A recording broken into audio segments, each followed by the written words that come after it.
तो दोस्तों यहाँ पे एक और small finance bank AU small finance bank के Q4 के रिजल्ट्स आ गए हैं, तो उसी के बारे में हम इस वीडियो में बात करेंगे। तो चलिए शुरू करते हैं। तो देखिए, सबसे पहले मैं आपको यहाँ पे एनपीए लेवल दिखाऊंगा। देखिए, प्रॉफिटेबिलिटी बाद में मैटर करती है, पहले मैटर करता है एनपीए।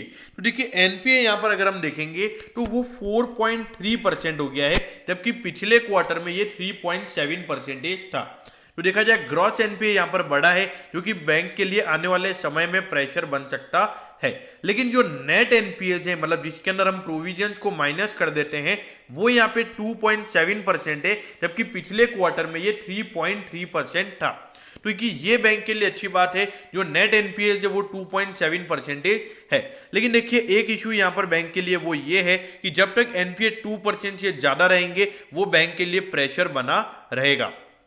अब यहां पर मैं काशा रेशियो की अगर बात करूं तो देखिए, काशा रेशियो यहाँ पे बैंक का 23% है, जबकि पिछले क्वार्टर में ये 22% था।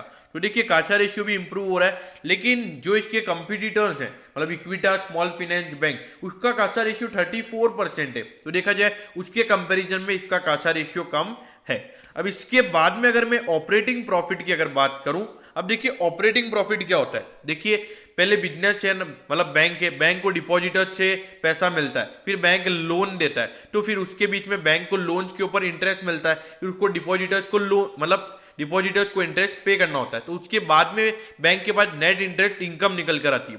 फिर उसके बाद में बैंक के जो नॉर्मल एक्सपेंडिचर्स होते हैं उनको माइनस करते हैं, फिर यहाँ पे बैंक का ऑपरेटिंग प्रॉफिट निकल कर आता है। जो यहाँ पे बैंक का जो ऑपरेटिंग प्रॉफिट है वो 133%, यानी कि पिछले क्वार्टर में जो ऑपरेटिंग प्रॉफिट था उसका आधा, तो उसके आधे से भी ज्यादा यहाँ पे कंपनी का प्रॉफिट गिरा है, ऑपरेटिंग प्रॉफिट, और जो निकल कर आया है 373 करोड़ का। तो देखिए, यहाँ पर अगर हम बात करेंगे तो ऑपरेटिंग प्रॉफिट बहुत ज्यादा गिर चुका है। ये एक थोड़ा सा इश्यू कंपनी के लिए बना हुआ है।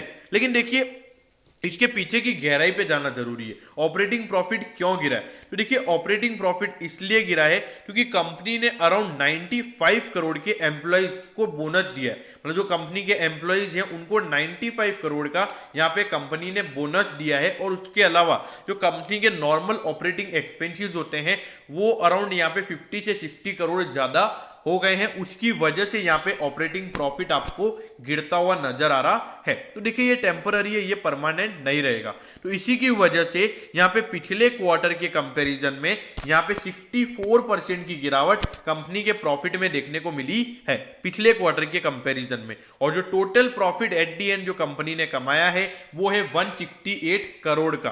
तो देखिए, ये यहाँ पर एक थोड़ा सा इश्यू कंपनी के लिए बना हुआ है। लेकिन यहां पर अगर हम ईयर ऑन ईयर बात करेंगे, पिछले साल के जनवरी से मार्च वाले क्वार्टर से अगर हम कंपेयर करेंगे तो ऑपरेटिंग प्रॉफिट भी 18% बढ़कर 373 करोड़ हुआ है। और अगर नेट प्रॉफिट की अगर हम बात करेंगे तो वो 37% बढ़कर 168 करोड़ हुआ है।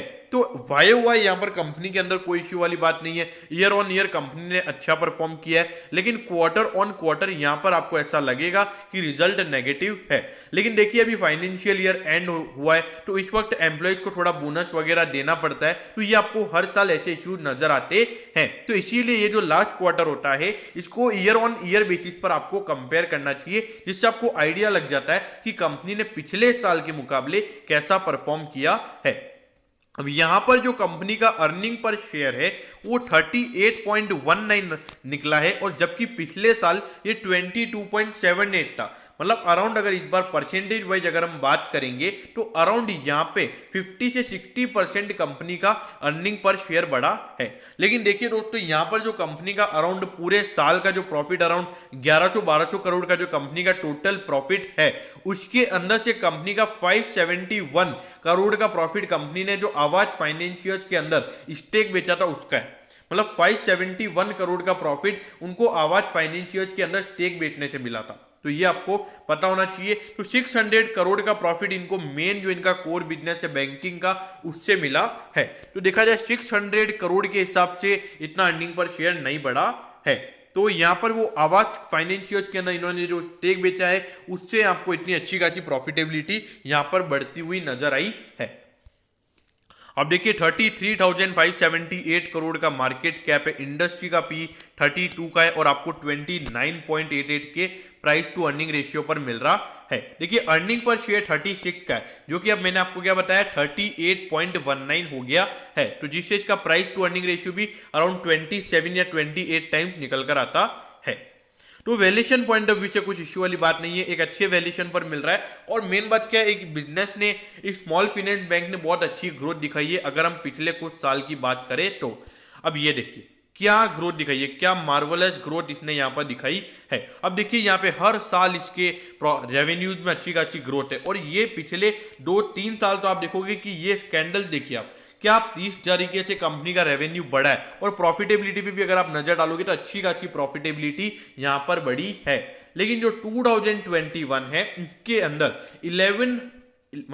1171 करोड़ का बैंक को टोटल प्रॉफिट हुआ है, जिसमें से 571 करोड़ आवाज फाइनेंशियल्स के अंदर स्टेक बेचने से हुआ है। तो ये बात हमको ध्यान में रखनी होगी। अगर हम आवाज फाइनेंशियल्स के अंदर जो स्टेक कंपनी ने बेचा है, बैंक ने जो बेचा है, उसको अगर हम हटा देते हैं तो बैंक के जो कोर बिजनेस है उससे बैंक को 600 करोड़ का ही प्रॉफिट हुआ है। तो पिछले साल के मुकाबले कोर बिजनेस में प्रॉफिटेबिलिटी यहां पर गिरती हुई नजर आई है।